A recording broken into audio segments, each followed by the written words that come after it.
What's up, you guys? It's Ruthie and welcome back to my channel. In today's video we're going to go into chapter 6 part 2 of Killing Mr. Griffin by Lois Duncan.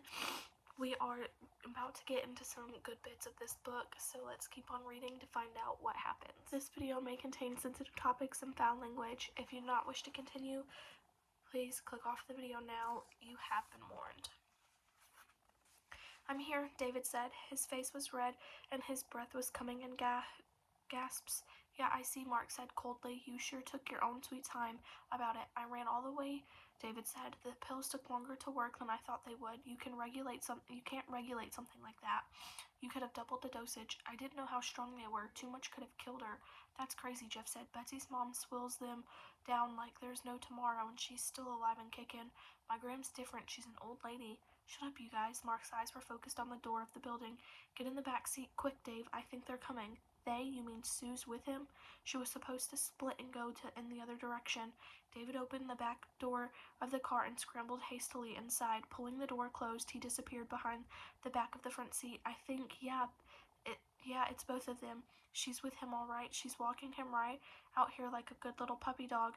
Mark gave Jeff a nudge. "Get the mask on." "No way, man," Jeff said. "I'm not going to show myself. He'll know me by my size." You don't have to show yourself. Dave's going to get him from behind, but if he does happen to get an accidental glimpse of you, you'd better have something over your face."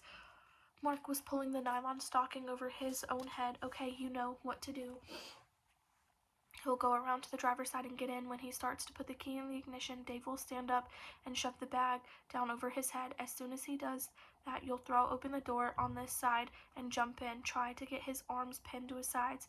I'll run around the front of the car and get him from the driver's side." "What about Sue? What about her?" "She'd better get the hell out of the way, that's what. Are you ready?" "As ready as I'll ever be," Jeff muttered. The stocking over his face made him feel ridiculous. The eye holes didn't line up properly, and the nylon half blocked the sight of his left eye. He wondered where Betsy was. She was supposed to be here by this time with his car. What if something had gone wrong and her mother hadn't gone to her card game after all, or Betsy hadn't been able to contact her there? Or worse still, what if Betsy had a wreck on the way over here? She wasn't a very good driver, and Jeff's car wasn't the easiest in the world to handle. We shouldn't have let her take it, he thought now worriedly, but if she hadn't, she would have not been able to get home in time to set things up and return to the schoolyard. He could hear the voices now, Susan's high and strained, Mr. Griffin's crisp and businesslike, the way it was when he gave class lectures. It was evidently the end of a discussion that had been started back in the school building.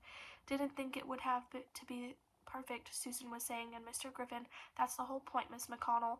Anything worth doing is worth striving for perfect. If you are able to do it well, why should you do it halfway?" They were beside the car now on the side facing the building. On the other side, Jeff and Mark crouched heads low, hands braced on knees, in the position of runners waiting for the shot. "Thank you," Susan said, "for staying to talk with me. It's pleasant to have a student show enough interest to request a conference," Mr. Griffin said. He opened the car door and then unbelievably asked, "Have you far to go?" "I have to make a brief stop at the drugstore, but I'll be going straight home from there. I can drop you off at your house on the way." "Oh, no, sir. Thank you anyway." Susan's voice was shrill and splintery, anything but normal. "That idiot," Jeff thought angrily. "In another minute she's going to be bawling. He's got to suspect something. He'll look in the back seat for sure and see Dave there, but no, he was climbing into the car. He was closing the door. Now he was rolling down the window and making some final remark to Susan. Crouched silent, tense with expectation, Jeff could hear the jangle of the keys.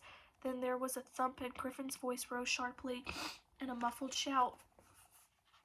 "He's got him," Mark exulted.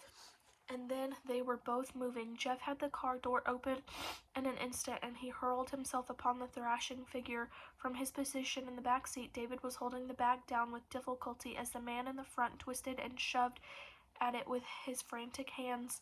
Jeff grabbed for his wrists and struggled to bring the arms down to the sides, finding it far less easy than he had anticipated. A line of poetry sprang into his head unexpectedly. Who would have thought the old man had so much strength in him? No, that wasn't it. It was blood, had so much blood in him. Where had he heard that? In class, of course. It was something from Shakespeare.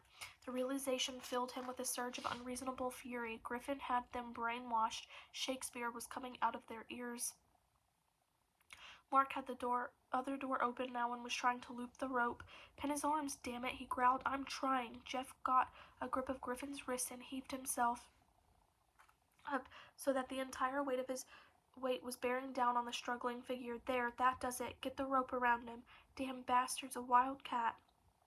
Man, you can say that again.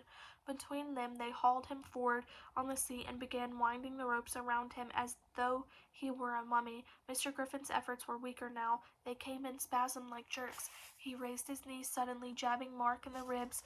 Mark brought the flat edge of his hand down on the one kneecap and the legs went limp. Okay, now, I think we've got him where we want him. Let me get this knotted. What about the bag? David panted. He can't get much air in there. We don't want him to suffocate. We've got to leave it on for now, Mark whispered. It keeps him quiet, and we don't want him yelling. When we get outside the city limits, we'll substitute it for a blindfold. Don't you think he can hear with that over his head? Not much, but it's still better to disguise our voices.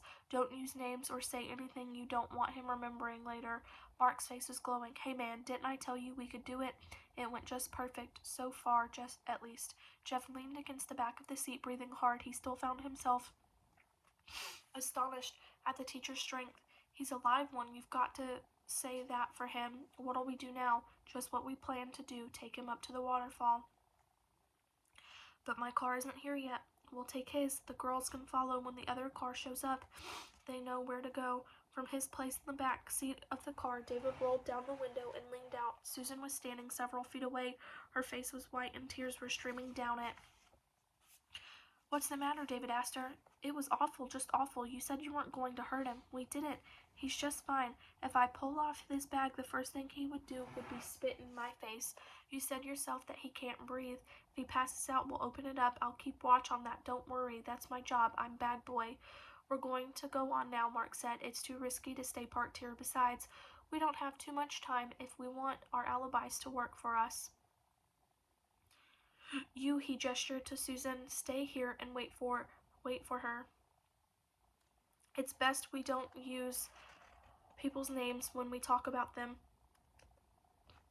As soon as she gets here, follow us up.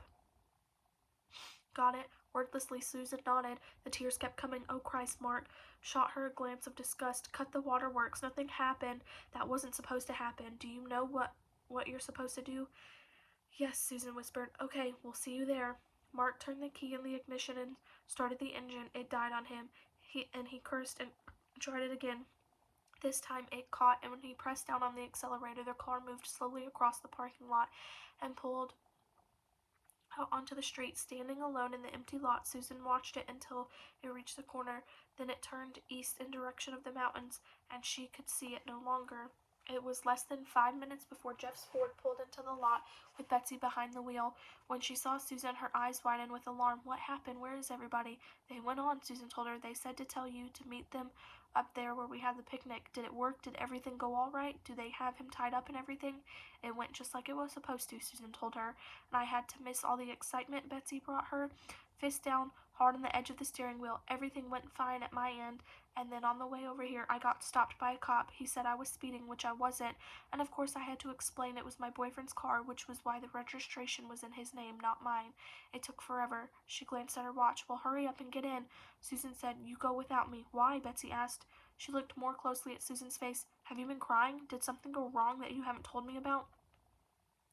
No, nothing went wrong. Susan bit at her lower lip to stop the trembling. I just don't want to go, that's all. I've done my part, what I said I'd do. Now I don't want to do anything more. But this is the part we've been waiting for. This is when we're really going to bring him down. Betsy's blue eyes were shining. She had the same bright, sparkling look that she had on the edge of the football field when she was leading a cheer for the winning team. Sue, you don't want to miss out on this. I said I'm not going. Well, that's your choice, I guess. Betsy gunned the engine. Honestly, I don't understand you. I don't either, really. As Mark had said, it had all gone perfectly, just as they had visualized it, but one thing had happened for which she had not been prepared. The word Mr. Griffin had shouted as the bat came down upon him had been run. His concern in that instant had not been for himself, but for her. That is the end of chapter 6. I will see you guys in the next video. Bye.